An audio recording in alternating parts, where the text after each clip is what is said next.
sommes place de la République à Lyon pour l'événement Soupe en scène et je suis accompagné de Sébastien. Tu fais partie du foyer Notre-Dame. Tout à fait, alors je travaille au foyer Notre-Dame des Sans-Abri, qui est une association lyonnaise et qui œuvre auprès des plus démunis. Donc là on est présent Soupe en scène. Il faut savoir que tous les fonds qui sont récoltés sont reversés à votre association. Est-ce que vous pouvez nous en dire plus sur les objectifs de l'association et ce que vous portez comme projet ? Le foyer Notre-Dame des Sans-Abri, c'est une association qui a été créée à Lyon il y a maintenant 70 ans, puisqu'on va rentrer dans les 70 ans de l'association, par un professeur de français qui s'appelle Gabriel Rosset avec des bénévoles. Le premier soir, on a ouvert ça le 23 décembre 1950. Le premier soir, il y a eu 11 personnes sans abri. Une semaine plus tard, déjà une centaine. Et au jour d'aujourd'hui, sur l'ensemble de nos dispositifs, on peut accueillir jusqu'à 1500 personnes. Donc vous les accueillez, vous servez à manger, vous offrez un gîte, un logement ? Alors en fait, on a de multiples missions qui sont proposées auprès des plus démunis. La première, c'est bien sûr accueillir immédiatement, dans la mesure du possible, des personnes qui sont sinon sans domicile fixe. La seconde, ce sont des centres d'hébergement d'insertion qui permettent de prévoir un peu un avenir, de se construire un avenir par le logement. Ensuite, on a des ateliers chantiers d'insertion qui permettent simplement à des personnes qui sont très éloignées de l'emploi de recouvrer une activité professionnelle et puis de se former, d'apprendre ou de réapprendre finalement un savoir-être en entreprise.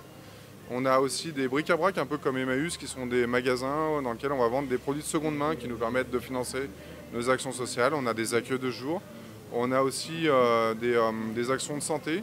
En fait, depuis 70 ans, on répond un peu à tous les besoins que peuvent avoir les personnes sans abri. Comment ça s'est passé en fait ce lien entre Soupe en scène et le foyer Notre-Dame des Sans-Abri ? Alors en fait, Fabrice Bonneau avait rapproché le maire du 2e, Denis Broliquier, pour lui proposer de créer ce festival de soupe solidaire.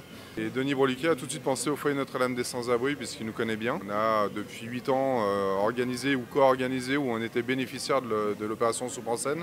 Depuis le début, on a des bénévoles qui, en amont de l'opération, vont couper des légumes. Alors il y a beaucoup de doigts coupés, mais on travaille justement à préparer toutes ces soupes pour qu'au jour d'aujourd'hui et encore demain, on puisse cuisiner jusqu'à 3-4 000 litres de soupe pour l'événement. On l'aide aussi, par exemple le mobilier que vous voyez ici, ce sont des choses qu'on va récupérer et qu'on va vendre dans nos magasins. On est là pour apporter notre soutien, mais aussi pour être bénéficiaire de cette opération qui est quand même très intéressante et très importante pour les plus démunis, puisque depuis le début, en fait, on a financé des repas au début pour des personnes sans abri, et depuis 4 ans maintenant, Fabrice est parrain d'un de nos centres d'hébergement basé à Perrache qui s'occupe de mamans avec des très jeunes enfants. Il faut savoir qu'au bout de 3 jours, parfois, quand on accouche, on nous demande de rentrer chez nous. Quand on n'a pas de chez nous, voilà, c'est la rue. Et donc l'idée de ce centre, c'est de pouvoir accueillir des mamans avec des très jeunes enfants, parfois de quelques jours, pour pouvoir les accompagner vers un logement autonome. Et donc l'idée avec Fabrice, c'était de pouvoir construire des cuisines pour ces familles, pour qu'elles puissent être finalement comme une famille normale, entre guillemets, retrouver un peu ce cocon familial autour de la cuisine, c'est essentiel. Vous, moi, quand on rentre chez nous le soir, on mange à table et on est vraiment un esprit de famille qui est intéressant. Et voilà, cet esprit de famille-là, on aimerait aussi qu'il puisse se passer aussi pour les personnes sans abri. C'est pour ça qu'on a ces cuisines et que ces cuisines-là permettent à ces familles finalement de se retrouver ce petit cocon familial, la maman, les enfants, de cuisiner pour leurs enfants, c'est essentiel. Et de ne pas être dépendant d'une cuisine qui va nous amener à manger et ce ne sera pas forcément à notre goût.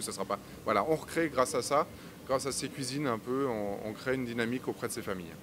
Mais du coup, ça permet l'émancipation finalement des personnes et de permettre d'avoir une certaine autonomie et d'avoir une liberté dans ce monde, qui peut être difficile. Alors, en parlant de soupe, est-ce que tu as ta petite préférence ? Oui, j'ai ma petite préférée. Alors, a priori, cette année, il y en a beaucoup qui sont pro soupe avec les gambas. Et je crois que c'est celle-là que je vais goûter tout à l'heure. Parfait. Merci beaucoup, Sébastien, et je te dis à bientôt. Merci Gaëtan, à bientôt.